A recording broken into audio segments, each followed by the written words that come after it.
안녕하세요. 일주일 동안 잘 지냈나요? 오늘 가정 수업을 시작하도록 하겠습니다. 가정 수업을 본격적으로 시작하기 전에 먼저 질문 하나를 할게요. 옷장은 그 사람을 알 수 있는 곳이라고 해요. 옷장 안에 어떤 의복들이 들어있는지를 보면 그 사람의 평소 성격을 알 수 있는데요. 여러분들의 옷장 속에는 어떤 옷들이 있는지, 어떤 의복들이 있는지 한번 떠올려 보면서 오늘 수업을 본격적으로 시작해 보도록 하겠습니다. 자, 이번 시간을 통해서 우리는 패셔니스타 실전편을 하도록 할 거고요. 자, 이제 시작해 볼까요? 자, 오늘은 체형별 스타일링 팁에 대해서 알아보도록 하겠습니다. 그리고 우리 등교 수업했을 때 예고했던 대로 이제 모든 구성을 하는 것으로 오늘 수업은 마치도록 하겠습니다. 자, 체형별 스타일링이 다르죠. 옷을 어떻게 입느냐에 따라 내가 달라 보여요. 그래서 우리 되게 유명한 쉬스스 한혜연 씨가 이렇게 이야기했어요. 미의 기준은 달라졌다. 그래서 나한테 맞는 핏을 찾아야 된다 라고 이야기했어요. 우리에게 의복이란 무엇일까요? 우리의 몸을 안전하고 쾌적하고 또 청결하게 보호해주는 역할도 하지만 또 그 역할도 굉장히 중요하지만 우리에게 의복이란 바로 나를 표현하는 수단으로 활용이 되죠. 내가 어떤 생각을 하는지, 삶에서 무엇을 중요하게 생각하는지, 내가 어떤 사람으로 보이고 싶은지 등에 따라서 우리의 스타일링이 달라집니다. 의복을 선택하는 기준이 달라진다는 거예요.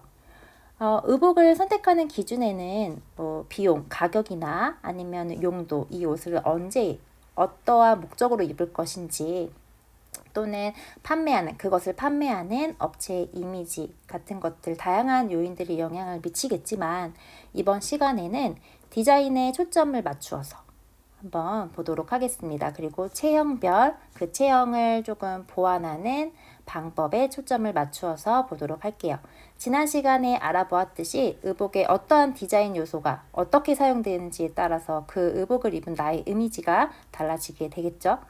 그래서 우리는 이번 시간을 통해서 의복을 이용해서 표현하고 싶은 나는 어떤 이미지인지 한번 고민해보고 그것을 200%잘 표현해내기 위해서 어떠한 의복 디자인 요소가 적용된 의복을 고르면 좋을지 생각해보면 좋을 것 같습니다. 자, 그래서 지난 시간에 우리 옷을 디자인하는 요소에는 4가지가 있다. 선, 색, 재질, 무늬가 있다. 그래서 각각 어떠한 영향을 미치는지에 대해서 알아보았고 이것들을 활용해서 우리는 착시 효과를 이용해야 된다 라고 했었어요. 그쵸? 지난 시간에 배웠던 걸 간략히 정리를 해볼게요. 우선 선에 대해서 알아볼 건데요. 자, 선에는 직선과 곡선이 있었어요. 직선에는 주로 정장, 그냥 일반적인 티셔츠 이런 데 활용이 되고 곡선은 드레스나 아니면 여성스러운 브라우스, 그다음에 한복에 사용이 되죠. 그래서 다시 말하자면 직선은 조금 강인한 이미지, 단정한 이미지를 주는 반면 곡선은 좀 부드러운 이미지, 우아한 이미지, 귀여운 이미지를 주게 됩니다. 직선을 조금 더 세분화해서 보자면 세로선과 가로선과 사선이 있죠. 자, 세로선은 시선을 위아래로 움직이게 하면서 키가 커 보이는 효과가 난다. 반면 가로선은 시선을 좌우로 움직이게 하면서 좀 몸이 넓어 보이는 효과가 난다라고 했었습니다. 한 가지 더 덧붙이자면 세로선이 가운데 있게 되면 체형을 왼쪽 오른쪽으로 나누기 때문에 날씬해 보이는 효과까지 날 수가 있어요. 그리고 사선은 기울기에 따라서 가로선 효과가 날 수도 있고 기울기에 따라서 가로선 효과가 날 수도 있고 세로선 효과가 날 수도 있어요. 그래서 그때그때 좀 다를 수 있겠다. 그런데 세로선과 가로선에 비해서 조금 더 경쾌한 이미지는 가질 수 있겠다라고 하겠습니다. 자, 마지막으로 곡선은 직선에 비해서 우아한 이미지, 부드럽고 귀여운 이미지를 주게 되겠죠. 그리고 체형과 관련지어서 이야기를 하자면 세로선보다는 가로선에 조금 더 가까운 효과가 날 수는 있어요. 왜냐하면 이렇게 곡선을 사용하게 되면 여기에 시선이 집중되거든요. 그러다 보면 체형을 부각시키는 효과가 날 수가 있는 거죠. 그래서 좀 체형을 크게 보이게 할 수 있겠다라는 점을 알아두면 좋겠습니다.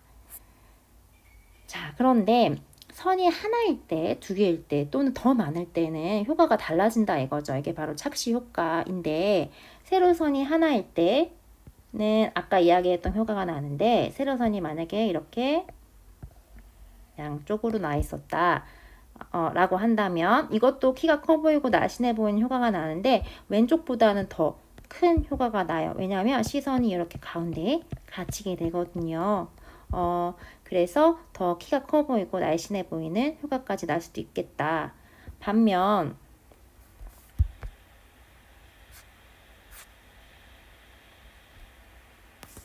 잠시만요. 반면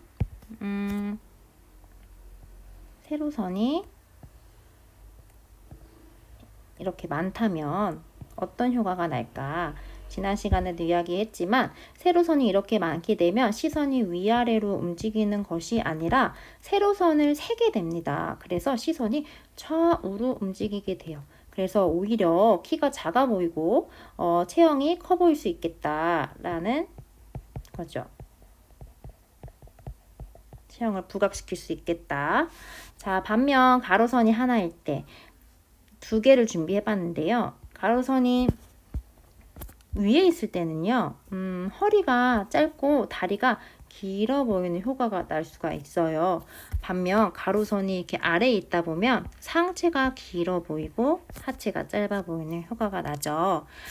그런데 가로선이 여러 개가 있어요. 그러면 세로선과 마찬가지로 오히려 시선이 좌우가 아니라 위아래로 움직이는 효과가 나죠. 그래서 키가 커 보이겠다. 뿐만 아니라 오히려 날씬해 보이는 효과까지 날 수 있겠다.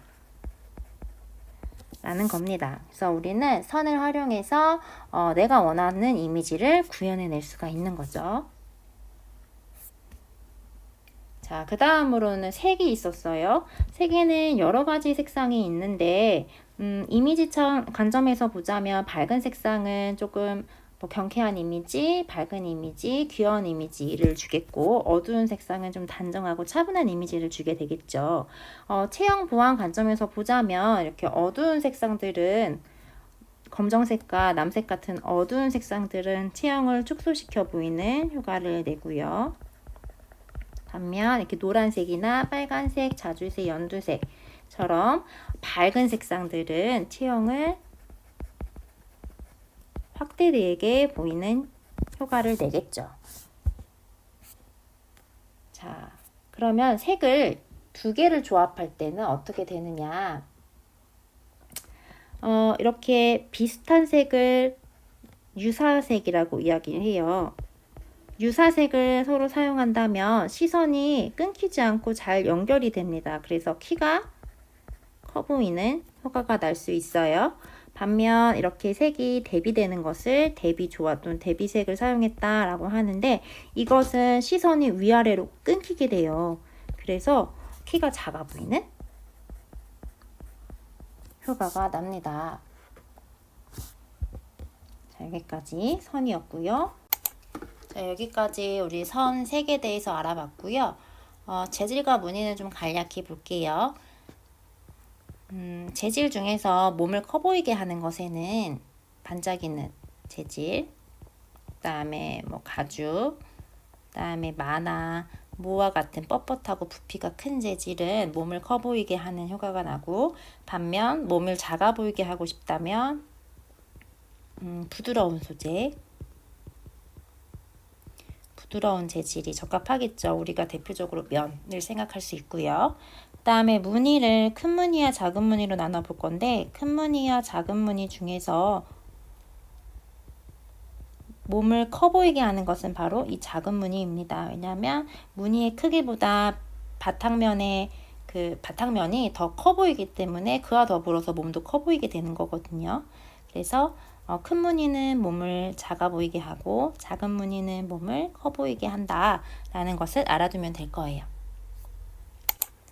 자, 그럼 나에게 어울리는 옷을 잘 고르려면 어떻게 해야 되느냐? 먼저 나를 긍정적으로 바라보는 거죠. 내 모습에 나 스스로 나의 바디 이미지에 자신감을 가지고 긍정적으로 바라보는 거예요. 다른 사람이랑 비교하지 말고 나만의 장점을 찾으면서 내가 생각하는 단점이 있다면 그 단점을 매력으로 오히려 바꿔볼 수 있는 방법을 생각해 보는 것이 좋겠다라는 겁니다. 두 번째는 신체 보호와 자기 표현을 밸런스를 맞추자라는 거예요. 의복의 기능에는 우리 몸을 안전하게 보호해주는 기능도 있고 나의 개성과 아름다움을 표현하는 기능도 있는데 이 두 가지 밸런스를 잘 맞춰야 된다라는 겁니다. 그다음에 세 번째는 바른 옷차림. 그렇지만 바른 옷차림이 필요하겠다. 우선은 속옷 같은 경우는 구체적으로 얘기하자면 속옷 같은 경우는 우리의 안전, 건강과 밀접한 연관이 있기 때문에 매일 갈아입는 것이 좋고 그 다음에 겉옷 바깥으로 웬만하면 나오지 않도록 잘 매무새를 하는 것이 좋겠죠. 그 다음에 마지막으로 가장 중요한 나를 정확하게 파악하고 표현하는 것이 좋겠다라는 겁니다. 옷차림을 스타일링을 통해서 표현하고자 하는 나의 이미지가 무엇인지 파악하고 표현하는 건데요. 나의 신체 특성을 우선 객관적으로 파악을 하고 디자인의 요소를 적절히 활용해서 나에게 어울리는 멋을 표현할 수 있어야 됩니다. 내가 가지고 있는 옷들을, 의복들을 어떻게 다양한 방법으로 조화시키면 좋을지 여러 가지 이제 시뮬레이션 해보면서 원하는 스타일을 찾게 되겠죠. 자, 그때 우리가 필요한 것들이 우리 여태까지 알아보았던 의복 디자인 요소들의 착시 효과 활용이었고요. 여기에 한 가지 더 추가를 하자면 얼굴 타입별 스타일링이 달라진다는 거예요. 5가지 얼굴형으로 나눴어요. 첫 번째 달걀형은 그냥 일반적인 얼굴형인데 이 달걀형 같은 경우는 모든 종류의 네크라인이 다 어울립니다. 여기서 네크라인이라는 것은 여기 목 둘레선을 이야기해요. 목 둘레선의 모양을 이야기를 해요. 자, 둥근형을 볼게요. 얼굴이 둥글기 때문에 둥근 이렇게 라운드형보다는 네크라인, 사각형이나 V넥을 활용해서 이 둥근 얼굴을 완화시켜주는 것이 좋겠다라고 할 수 있고요. 그 다음에 역삼각형, 턱이 뾰족한 역삼각형 같은 경우는 이런 V넥보다는 스퀘어 넥이나 라운드 넥을 선택하는 것이 좋겠다. 다음에 사각형, 얼굴이 각진 사각형 같은 경우는 스퀘어 넥보다는 라운드 넥이나 V넥을 선택하는 것이 좋겠다라는 겁니다. 마지막으로 얼굴이 긴 형은 이렇게 V넥이나 아니면 또는 U넥보다는 옆으로 넓게 퍼지는 보트넥이나 목 높이 올라오는 하이넥 라인을 선택하는 것이 좋겠다라는 겁니다. 자, 이제 마지막인데요. 여러분들이 이제 우리가 여태까지 배웠던 의복 디자인의 요소를 체형 고민에 따라서 어떻게 적용할 수 있는지를 총 정리해 놓은 거예요. 자, 4가지 경우로 나눴어요. 키가 커 보이고 싶은 또는 키가 작아 보이고 싶은, 그다음에 좀 날씬해 보이고 싶은, 통통해 보이고 싶은 경우 이 4가지로 나눠봤고요. 키가 커 보이려면 우리가 활용할 수 있는 것은 선 중에서 우선 세로선이죠. 그래서 세로선을 적당히 적은 수로 활용하면서 이제 키가 커 보이게 하는 효과가 나겠고, 색을 사용한다면 상의와 하의가 유사한 것이 시선이 연결되기 때문에 적합하겠다. 그 다음에 가로선을 만약에 사용한다면 허리선을 높이 줌으로써 다리가 길어 보이는 효과가 날 수 있겠다. 자, 근데 여기서 한 가지 더 팁을 주자면 지금 치마색과 신발색이 동일하죠. 이것은 시선을 분할시키지 않으면서 키가 커 보이게 하는 효과가 날 수 있습니다. 자, 반대로 키가 작아 보이고 싶은 사람들도 있어요. 이 사람들은 우선 선 중에서는 곡선과 가로선을 사용하는 것이 좋겠다. 그 다음에 색을 사용한다면 상의와 하의가 이렇게 대비되는 계열을 사용하는 것이 좋겠다. 그리고 허리선을 사용한다면 허리선이 낮은 것을 사용해서 상체가 길어 보이고 하체가 상대적으로 짧아 보이는, 또 여기서 보면은 위에 드레스 색상과 신발 색상이 대비되고 있죠. 그래서 시선이 분할되어서 키가 작아 보이는 효과가 납니다. 자, 이제 체중으로 갈 거예요. 날씬해 보이고 싶어요. 그러면 이제 넓게 퍼지는 펑퍼짐한 옷이나 오히려 꽉 끼는 옷보다는 적당한 품에 맞는 디자인이 낫겠다. 그 다음에 어둡고 차가운 색상. 우리의 시선을 주목시키지 않는 거예요. 그래서 이런 어둡고 차가운 색상을 선택하는 것이 낫겠다 라는 거고요. 그 다음에 반대로 나는 마른 게 고민이에요 하는 사람들도 있거든요. 그래서 통통해 보이고 싶다면 오히려 부피감이 있는 디자인을 선택하는 것이 좋겠다. 그래서 몸을 커 보이게 만드는 거죠. 그 다음에 시선을 끄는 밝고 따뜻한 색상을 선택하는 것이 좋겠다 라는 겁니다.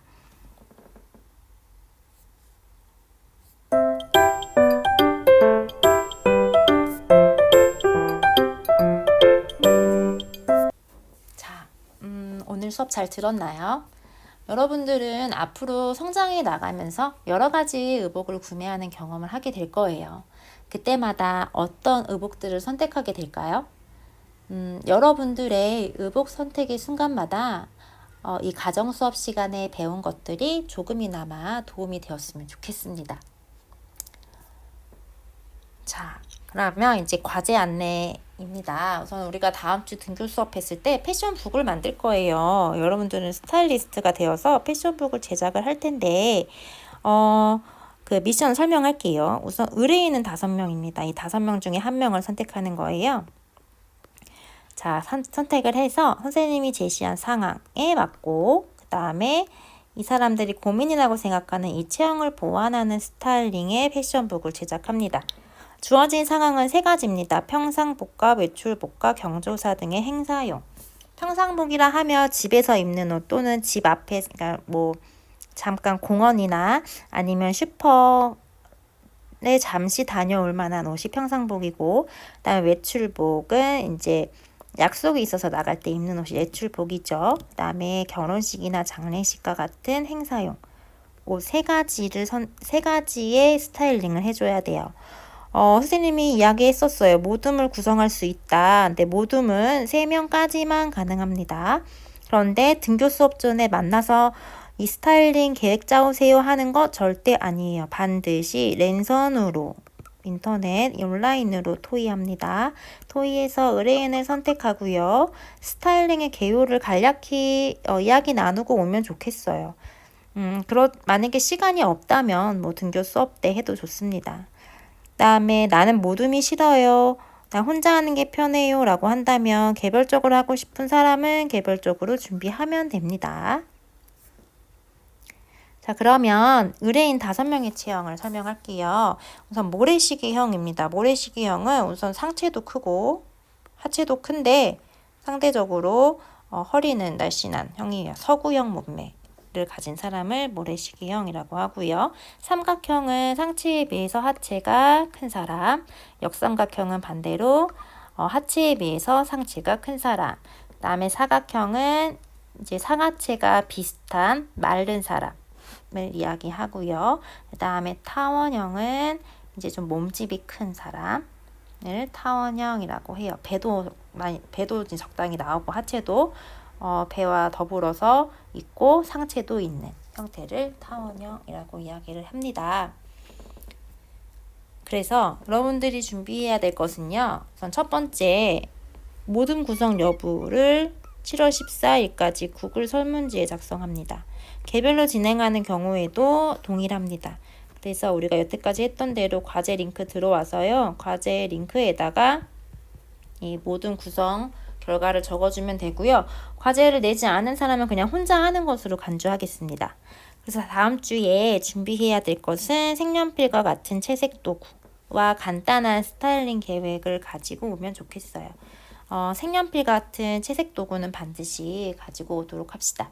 자, 그러면 오늘 수업은 여기까지고요. 오늘 모두 고생 많았습니다.